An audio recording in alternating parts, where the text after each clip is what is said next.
Nojarita, ngopi, belajar, cerita. Halo, Assalamualaikum warahmatullahi wabarakatuh. kembali lagi di Nojarita, Ngopi belajar. Cerita. Tadi ada mau huhunya yang Iya, di episode perdana di tahun 2024 bersama aku Linda. dan aku Ivo. Episode kali ini Nojarita akan menceritakan apa nih, Ivo? Hari ini kita akan membahas kegiatan seputar pekerjaan di badan pemeriksa keuangan. Betul. Nah, selain itu kita juga ingin menjelaskan kepada teman-teman Nojarita di luar sana bahwa BPK itu tidak seseram itu. Karena Mbak Linda, aku tuh dengar dan baca beberapa komentar, khususnya di media sosial BPK, katanya BPK itu nyaranin ya. Emang iya? Masa sih? Kita kayaknya nggak seserem itu deh.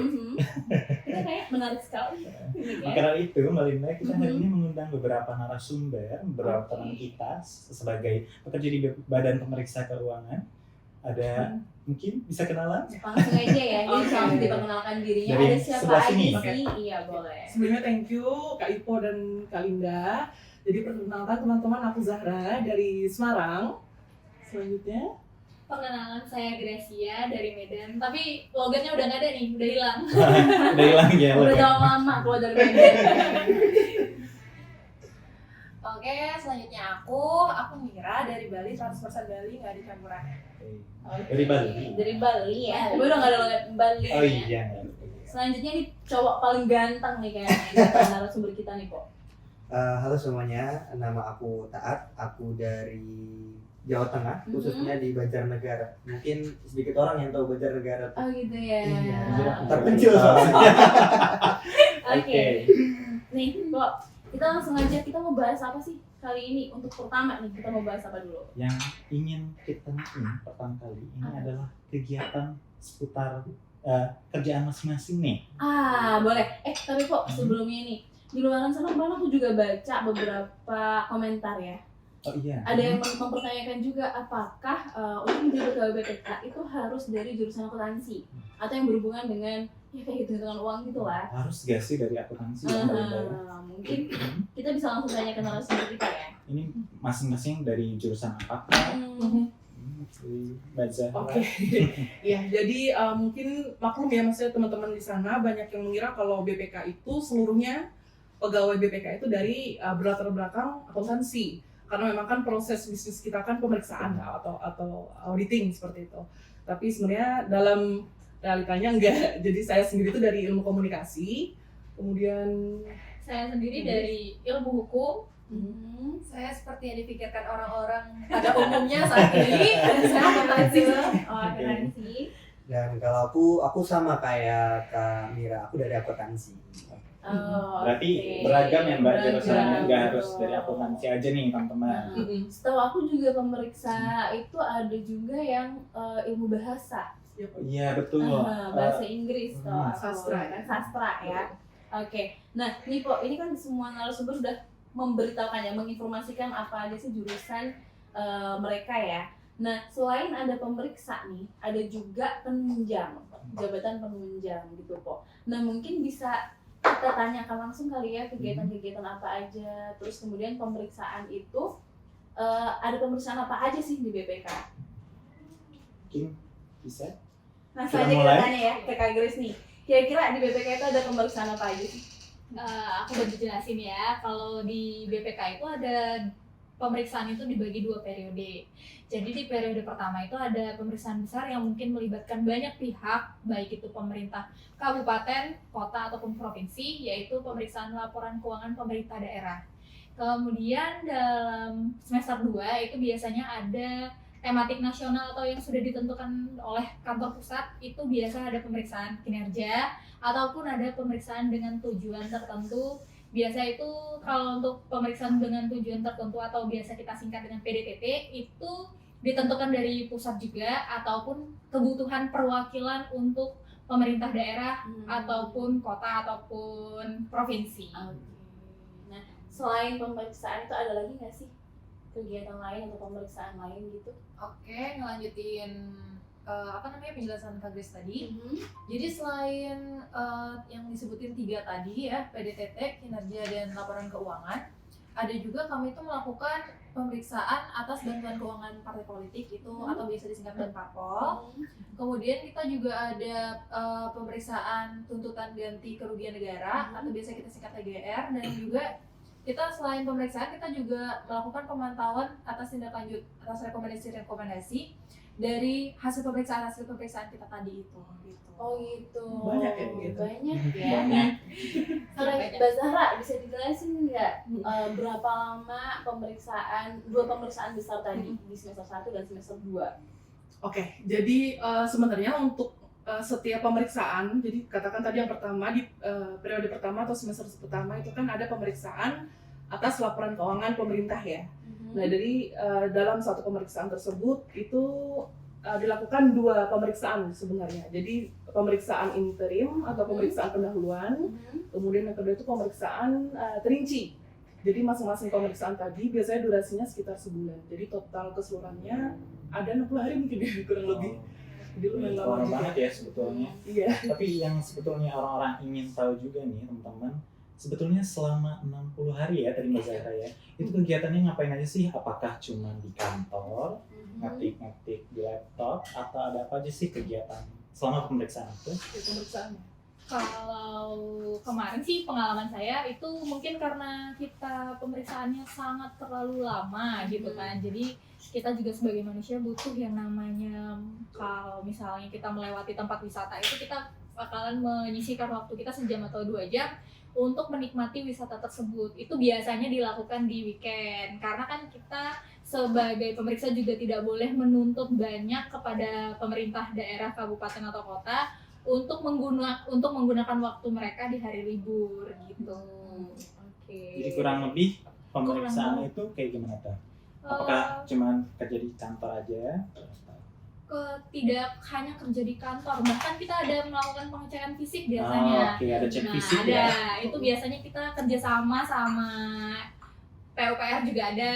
Kalau misalnya biasanya kita nggak tahu nih bahasanya itu awam atau tidak nih.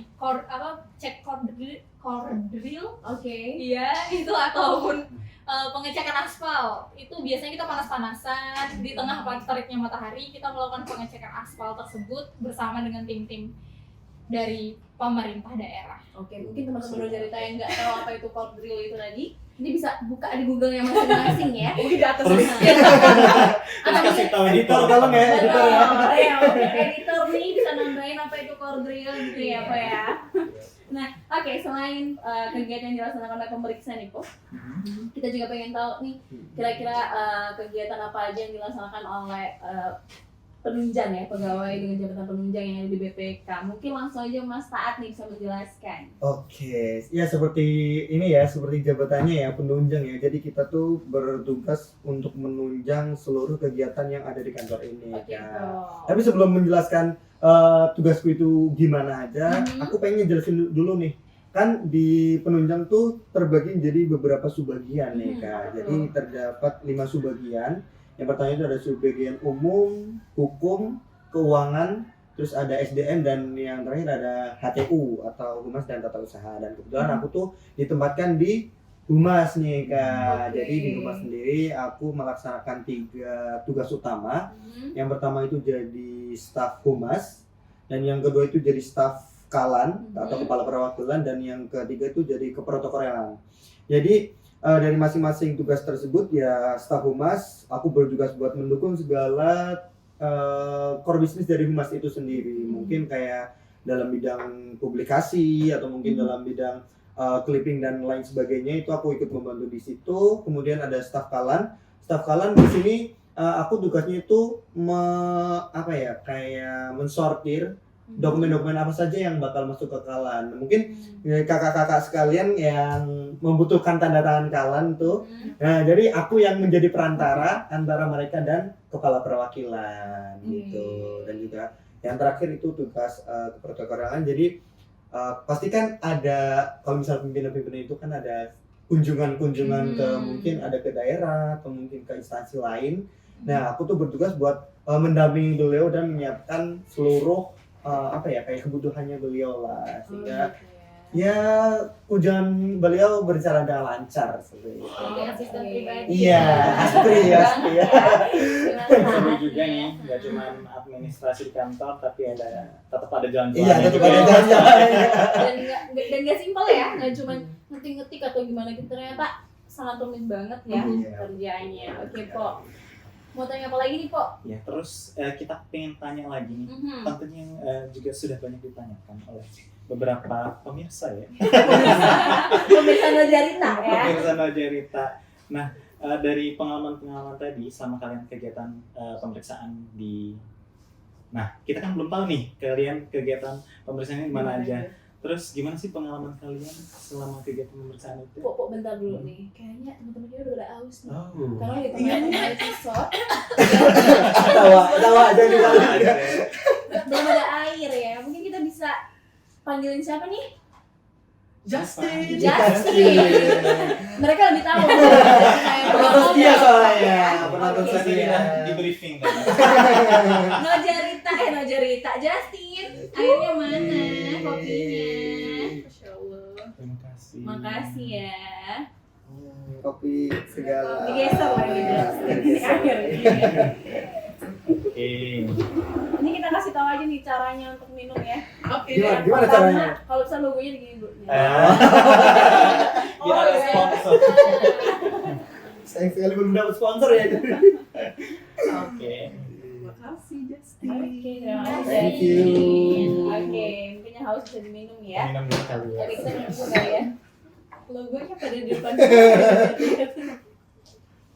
Karena kita bangga menjadi bagian dari BPKL. Ini mungkin Panas banget. kepanasan ya. Oke. Nah, lanjut nih. Tadi yang apa? Seperti Sempat pertanyaan. terpotong tadi. Ya, Mungkin bisa dijawab dari siapa nih? Aduh, gara-gara ada iklan lewat barusan kita agak lupa nih. Agak lupa ya pertanyaannya. Iya, jadi kan tadi kalian udah ngebahas tentang kegiatan kalian di pemeriksaan. Nah, kita ingin tanya pengalaman-pengalaman menarik di Betul. tempat kalian periksa ya.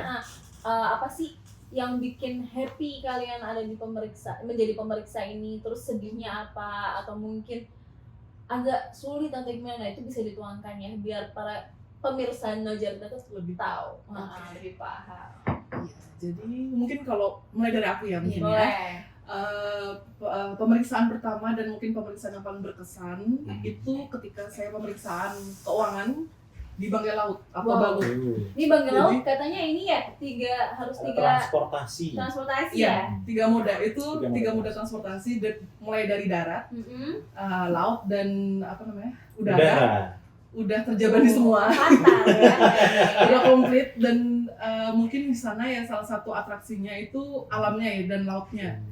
Itu mungkin kalau teman-teman yang pintar renang suka renang atau mungkin diving seperti itu mungkin akan sangat menikmati wisata di sana. Tapi kan memang kita kan ke sana dalam rangka pemeriksaan ya. Jadi kan ada beberapa kewajiban yang memang harus dipenuhi terlebih dahulu.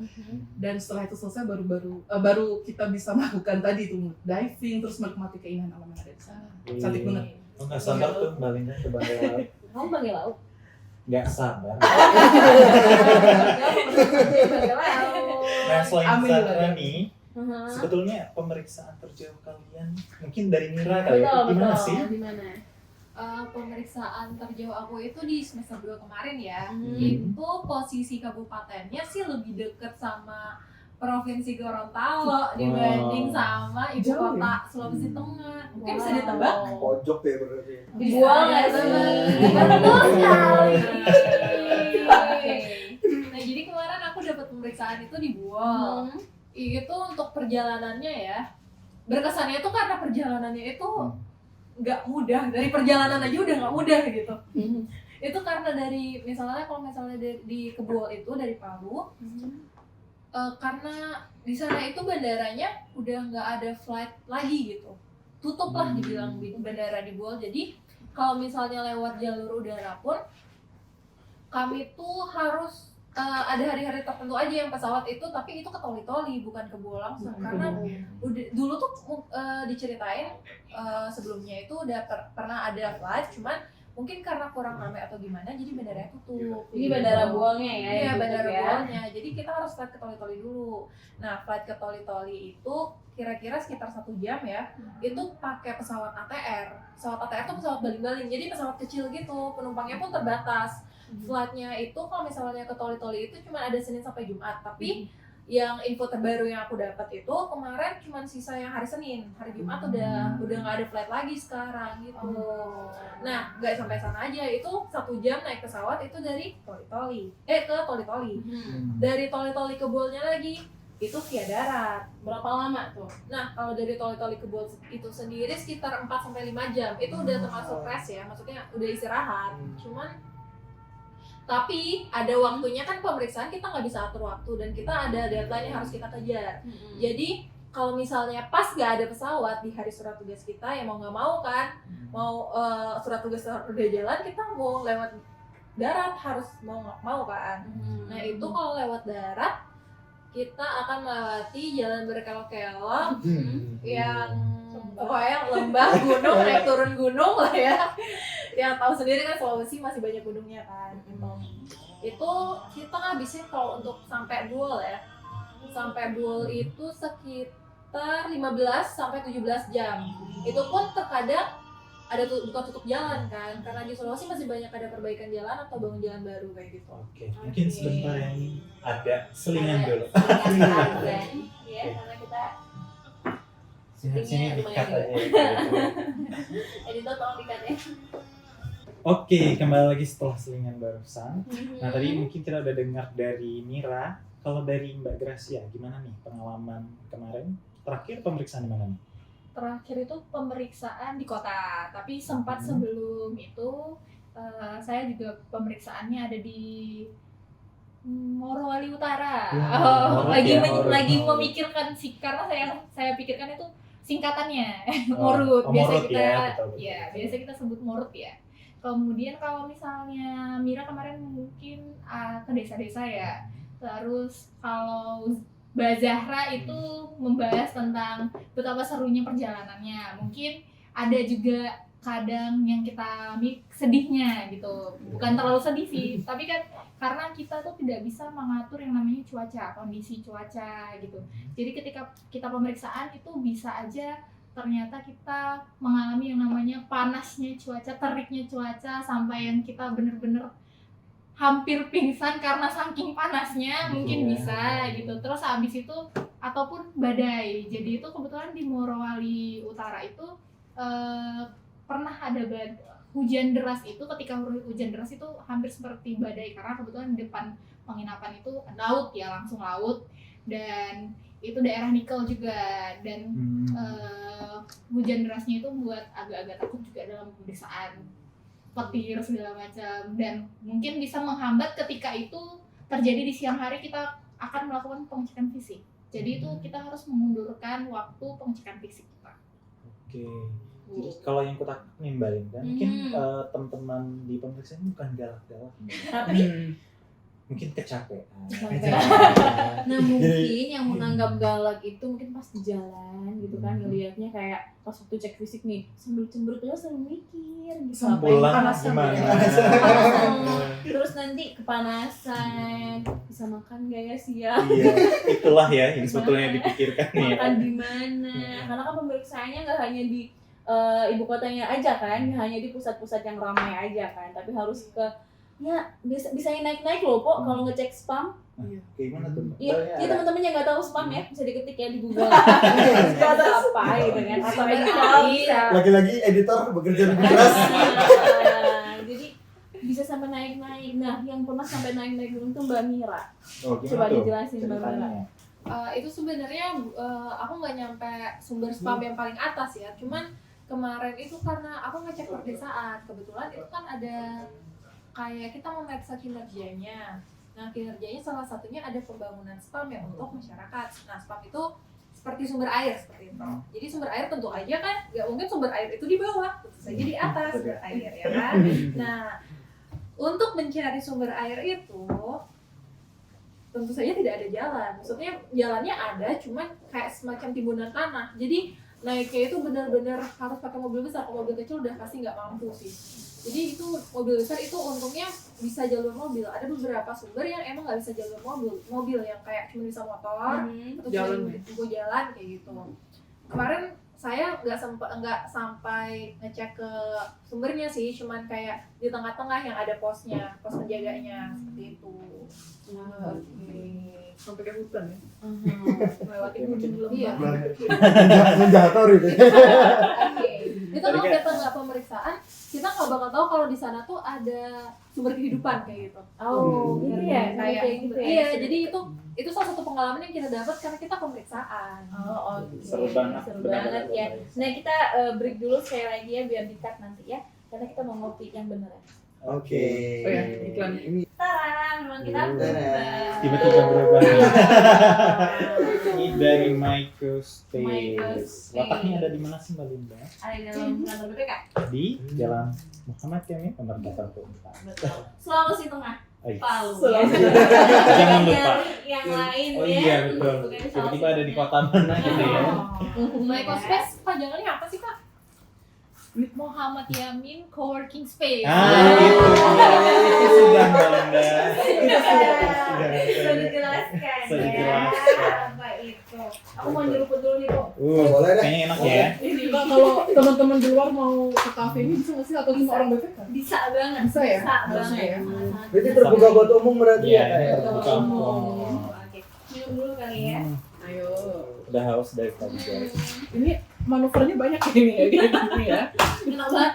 Banyak rintangan. Kalau aku pesen yang kopi pandan latte. Kopi pandan latte. Ini Kalau kamu pesen hazelnutnya apa? juga enak. Kamu pesen apa? Hazelnut, Hazelnut coklat ya. Enak Kalau ya? Kak Zahra apa tuh? Soda bergembira. Sudah begitu. Jadi ini kalau menjamin- itu harus bergembira ya. Iya mas. Harus ketawa. Mbak Mira, puasa. Belum jam buka. Belum jam buka ya. Belum jam buka. Ya. Kak Zahra minum apa? Kak Zahra, Kak Grace minum apa tuh? Thai tea. Thai tea. Langsung jadi sodikam gitu nggak sih? Mas Saad minum apa? Kalau aku pesen Akotela nih, aku udah 3 kali pesan ini dan enak banget. 3 kali. Tiga kali. Dalam sehari. Enggak dong. Berkali-kali. Diabetes nih ya. Oke. Oke. Yuk, Po, kita lanjut yuk. Kita mau ngobrol apa nih? Kita balik lagi, tadi mungkin udah dengerin dari para pemeriksa Mbak Linda. Mungkin Betul. ada apa yang dialami oleh Mas Tak selama menjadi penunjang pemeriksaan di Kesulitan HTU ya? gitu ya. Apa sih kesulitannya? Mungkin karena seperti kepanjangannya ya, Mhm. hubungan masyarakat dan tata usaha. Kita kan di sini tugasnya berhubungan dengan berbagai macam pihak gitu, yang pastinya dengan berbagai macam sifat. Mungkin itu sebenarnya bukan khususan, tapi kayak tantangan tersendiri gitu. Tapi ya kadang capek juga sih ngeladenin orang-orang dengan berbagai macam sifat dan karakter mereka yang berbeda-beda. Itu merupakan suatu tantangan tersendiri yang kadang bikin capek gitu. Dan selain itu juga mungkin kalau misalnya di jarak antara selesainya pemeriksaan dan juga penyerahan laporan kan kadang kan deket ya kayak sempit ya. Nah, dengan banyaknya dokumen-dokumen pemeriksaan nih yang harus mendapat persetujuan kepala perwakilan, jadi kita tuh di staf kalan tuh dituntut buat kita ngecek nih, kita neliti apakah dokumen-dokumen yang diserahkan ke kepala perwakilan itu udah benar atau belum. Karena sebisa mungkin apa yang kita kasih ke kepala perwakilan itu yang udah benar-benar final gitu Kak. Jadi kita harus mungkin kayak ada halamannya yang keacak, atau mungkin kayak oh iya butuh paraf dari mungkin dari Kasubag, dari ketua tim, atau mungkin dari BPJ, waktu penanggung jawab itu kita bertugas itu. Dan kadang-kadang tuh karena kita kan di sini kan jadi 14 kabupaten ya kayak 14 entitas. Oh 13 ya. 13 kabupaten dan kota. Nah itu dengan 14 entitas itu pastinya kayak banyak banget nih dokumen-dokumen yang masuk, dan kita harus meliti supaya yang kita keluarkan itu bisa dipertanggungjawabkan gitu kan. Jadi benar-benar harus harus final, harus benar. Benar. Iya. Harus sangat-sangat teliti ya. Harus sangat. Itu sih kan misalnya Thank dari you, sendiri. Mas Iya. Taat. Oke, selanjutnya nih kita mau tanya apa lagi nih, Fon? Apa ya Mbak Linda? Apa ya? Ini kita tanya pengalaman-pengalamannya.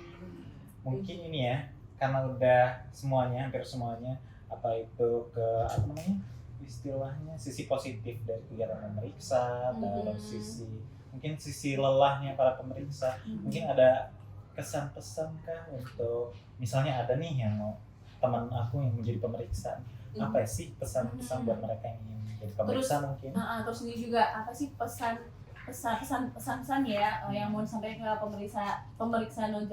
pemirsa, aduh belibet banget. Pemirsa Nojarita nih kan. Kalau BPK itu nggak seserem itu kok. Jadi mungkin ada pesan yang mau disampaikan sama teman-teman pemeriksa ataupun penunjang. Oke, iya. Siapa nih yang mau jawab? Kita kalau mau pengen jawab jadi bingung ya siapa duluan ya. Kita kontak mata dulu nih. Kontak dulu ya. Gitu. Saya dulu? Iya. Boleh. Jadi gini, mungkin kesan-pesannya itu saya yang selama menjabat sebagai pegawai di BPK ini, sebenarnya BPK itu menurut saya adalah salah satu instansi yang paling inklusif seperti itu. Jadi walaupun memang proses bisnis kita yang utama itu kan pemeriksaan ya, tapi tidak memungkinkan juga, tidak untuk kemungkinan untuk teman-teman di luar dan latar belakang ilmu yang di luar akuntansi tadi untuk kemudian bergabung bersama kita. Jadi kalau di BPK itu soalnya semua orang bisa mendaftar, terus kemudian kita akan ditempa di sini untuk diberi bekal pengetahuan maupun leadership, itu semua akan dilakukan di BPK. Jadi istilahnya banyak ilmu baru yang kemudian kita dapatkan di sini. Walaupun mungkin saya kan dari ilmu komunikasi, tapi juga banyak sekali ilmu mengenai akuntansi, kemudian pemeriksaan itu sendiri yang saya dapatkan di sini. Mungkin Kak Grace ada yang mau tambahkan? Sama seperti Zahra yang barusan katakan, itu mungkin banyak pengetahuan-pengetahuan atau ilmu-ilmu baru yang kita pelajari di sini. Seperti saya awalnya hanya mengetahui mengenai hukum, mungkin jadinya saya tahu bagaimana cara untuk berkomunikasi yang baik, atau bagaimana cara untuk menjadi leader yang baik, ataupun yang paling penting bagaimana cara membaca laporan keuangan yang baik mungkin. Karena kan itu biasanya basicnya anak akuntansi, tapi ini anak hukum dan anak ilmu komunikasi juga harus dituntut untuk mengetahui laporan keuangan.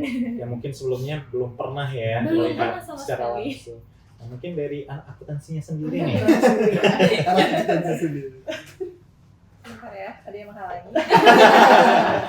Oke. Jadi kalau saya sebagai orang yang dari jurusan perwakilan jurusan yang dianggap notabene orang-orang di sini gitu kan. Sebenarnya di sini itu nggak semata-mata akuntansi aja gitu. Di sini tuh bahkan teknik sipil itu juga sangat diperlukan ya di BPK. Hukum pun juga, karena kita kan mengauditnya laporan Pemda yang notabene selalu mengikuti aturan. Itu pasti lebih dipegang oleh anak hukum.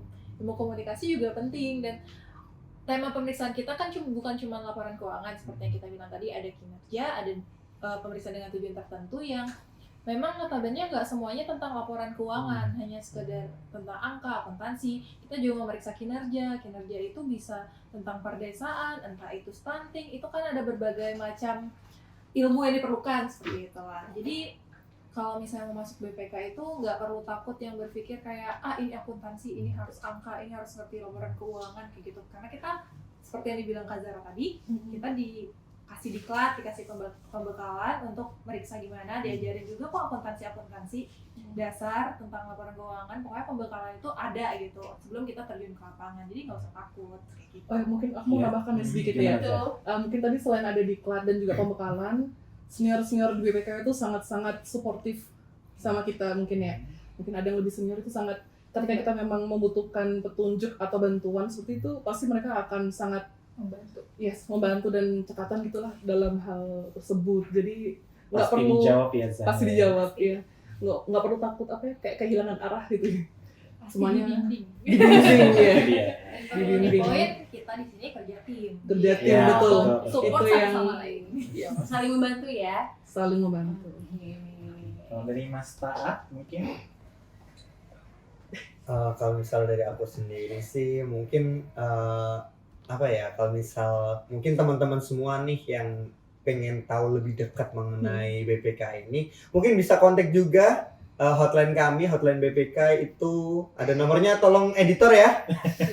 Editor di bawah ini ada nomornya. Di situ merupakan layanan kami. Jadi bagi para pemirsa yang ingin tanya-tanya, mungkin sudah banyak juga yang meminta data ke kami, itu juga diperbolehkan selama itu tidak melanggar peraturan perundang-undangan, itu dibolehkan sekali. Mungkin banyak sekali mahasiswa-mahasiswa dan juga instansi-instansi lain yang meminta LHP atau laporan hasil pemeriksaan yang untuk digunakan sebagai mungkin bahan untuk skripsi atau mungkin studi juga, dan mungkin ada bahan penyelidikan bagi polda-polda itu sering banget ada yang minta. Dan juga di sini juga menerima anak magang. Nah, itu mungkin banyak sekali dari SMA, SMK dan perkuliahan itu juga banyak yang sering magang di sini. Jadi jangan takut nih kalau misal pemirsa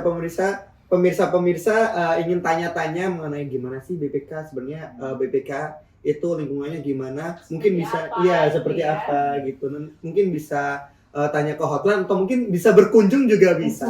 Kami terima dengan senang hati gitu. Terus saja Ini tuh sih. nggak hanya di hotline ya Mas Tara. Iya, Kita juga boleh. punya Instagram. Nah, Instagram, Twitter, dan juga TikTok. TikTok. Wajib di follow ya. Nah, wajib Di follow, di-follow. ya. Banyak juga konten-konten menarik yang ada di Instagram ya, Nah, betul khususnya. sekali. Kegiatan kita selalu update di sana nggak sih Kak? Betul, Betul. kegiatannya. Jadi mungkin ada kegiatan-kegiatan pemeriksaan kah, Betul. dan lain-lain ada di media sosial. Mungkin kalau misal ada yang Sulawesi. ingin daftar jadi pegawai BPK lah, mungkin bisa digiatin dulu tuh, lihat-lihat konten-konten BPK biar nanti langsung nggak kaget gitu. Misal bener masuk ya, nggak kaget.